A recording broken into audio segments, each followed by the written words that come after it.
வணக்கம் ஃப்ரெண்ட்ஸ். நாம் இன்றைக்கி ஒரு முக்கியமான ஒரு பெனிஃபிட்ஸ் பற்றி தான் பார்க்க போகிறோம். என்னடா அவன் குதிரை பலம் கிடைக்கும் சொல்கிறானே அப்படின்னு நீங்கள் யோசிக்கலாம். ஆமாம் ஃப்ரெண்ட்ஸ், அந்தளவுக்கு எஃபர்ட் கொடுக்குற ஒரு இலையை பற்றி தான் நாம் இன்றைக்கி பார்க்க போகிறோம். அதுக்கு முன்னாடி நம்ம சேனலுக்கு நீங்கள் பிடிச்சினா சப்ஸ்கிரைப் பண்ணிவிட்டு பெல் ஐக்கானையும் மறக்காமல் கிளிக் பண்ணிக்கோங்க. கல்யாணம் ஆன ஆண்களுக்கும் சரி, கல்யாணம் ஆகாத ஆண்களுக்கும் சரி இருக்கிற ஒரே பிரச்சனை தாம்பத்தியம்தான். அப்படி அந்த பிரச்சனையை எப்படி தான் சரி செய்யலாம்னு பார்த்தோம்னா, ஒரு வெத்தலையை எடுத்து, மிளகு ஒரு 4 எடுத்து, விதை எடுத்து ஒரு பேரிச்சம்பழம் எல்லாம் சேர்த்து மடித்து வாயில் போட்டு நல்லா மென்று சாப்பிடணும். அப்படியே முழுங்கிடணும். கீழே துப்பக்கூடாது. இதை எப்போ சாப்பிட்றோன்னு பார்த்தோம்னா, தாம்பத்தியத்தில் ஈடுபடுறதுக்கு முன்னாடி ஒரு 20 நிமிஷம் முன்னாடி இதை சாப்பிடணும்.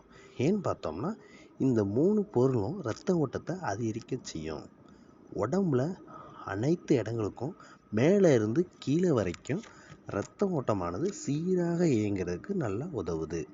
தாம்பத்தியத்தில் ஈடுபடுறதுக்கு இரத்த ஓட்டம் ரொம்ப முக்கியம்.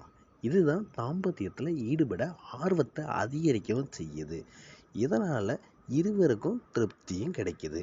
அவ்வளவுதான். இந்த தகவல் உங்களுக்கு பயனுள்ளதாக இருந்துச்சுன்னா இந்த வீடியோவை லைக் பண்ணிவிட்டு உங்கள் ஃப்ரெண்ட்ஸுக்கும் ஷேர் பண்ணிவிடுங்க. Bye bye friends.